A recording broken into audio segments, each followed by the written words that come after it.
صلي وسلم على سيدنا محمد وعلى اله واصحابه اجمعين. ازيكم يا حلوين؟ يا رب تكونوا بخير وباحسن حال. ابني دلوقتي فاجئني وجاب لي الكيس ده وقال لي يا ماما لازم تعملي لي اللي جوه الكيس دون دلوقتي حالا. يلا بقى يا حلوين نخش المطبخ ونشوف هنعمل ايه ونطلع احلى ما عندنا. اللهم صل وسلم على سيدنا محمد وعلى اله واصحابه اجمعين. ازيكم يا حلوين؟ وحشتوني كتير كتير كتير. يلا بقى نخش المطبخ ونشوف ابني فاجئني وجاب لي ايه. جبت بقى كده معايا حبايتين قوطه وبصلايه كده كبيره، ملو ايدك كده يا حبيبه اختك، كتري كتري وبلاش تستخسري. جبت حبايه 3 حبات طماطم وبصلايه كبيره وجزرايه قطعتهم زي ما انتم شايفين، وجبت الحله بتاعتي الحلوه دي وحطيت فيها معلقه سمنه بلدي محترمه. طبعا الكيس اللي ابني جابه طبعا انتوا عرفتوا فيه ايه اهو، اللحمه دي. هو قال لي لازم تعملي لي اللحمه دي يا ماما، قلت له يا سلام يلا بينا نخش على المطبخ. المهم جبت بقى ايه اللحمه زي ما انتوا شايفين، حطيت معلقه السمنه البلدي يا دوبك سخنت ونزلت عليها اللحمه، شوحتها تشويحه كده محترمه، ورحت نازله عليها بعود روزماري وورقتين لورا ونص معلقه فلفل اسود ونص معلقه كمون وشعره كزبره صغيره. حلوه قوي الكزبره دي، بتدي كده طعم كده وتست للحمه جميل. ونزلت على ايه على اللحمه بالخضار اللي انا خرطته يا حلوين، اللي هو ايه حبايتين قوطه وحبايه بصل كبيره وجزرايه كبيره، قطعتهم ونزلتهم على قلب اللحمه، وغليت الميه في الكتل ونزلته زي ما انتم شايفين يا حلوين على ايه على قلب اللحمه بتاعتي.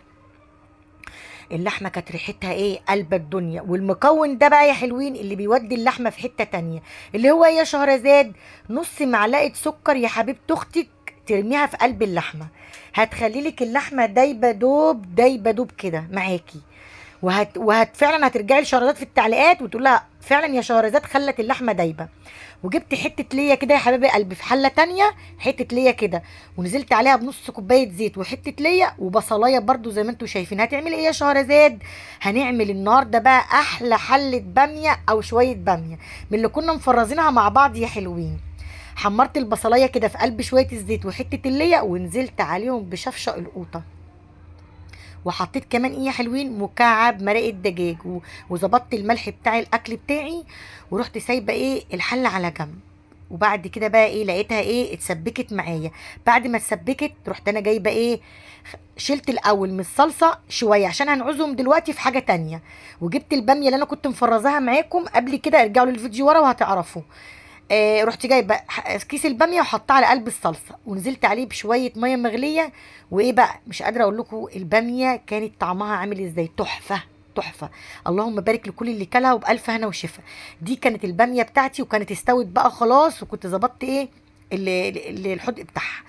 ونزلت بقى جبت حله تانية وحطيت فيها الصلصه اللي انا عينتها معاكم قبل كده، ونزلت عليها بايه بطبق بسله كده محترمه، عشان هنعمل برضو اكله تانية غير الباميه. هنعمل ايه بسله بالجزر والبطاطس.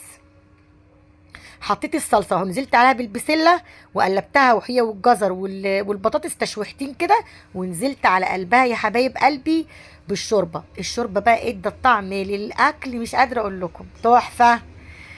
كده خلصت طبعا البسله زي ما انا ايه قلت لكم، وطبعا كان الاكل بتاعي كان خلص وكنت غرفت الاكل، كانوا هم بقى واقفين ورايا مش قادره اقول لكم هيتجننوا. بصوا بقى يا حبايب قلبي ده كان شكل الاكل بتاعي، وكانت ريحته قلب الدنيا، كانت ريحته تحفه وطعمه مش قادره اقول لكم. يلا يا حبايب قلبي استودعكم مع الله، واوعوا تنسوني باللايك والسبسكرايب والكومنت الحلو منكم اللي بيشجعني، احلى اخوات في الدنيا.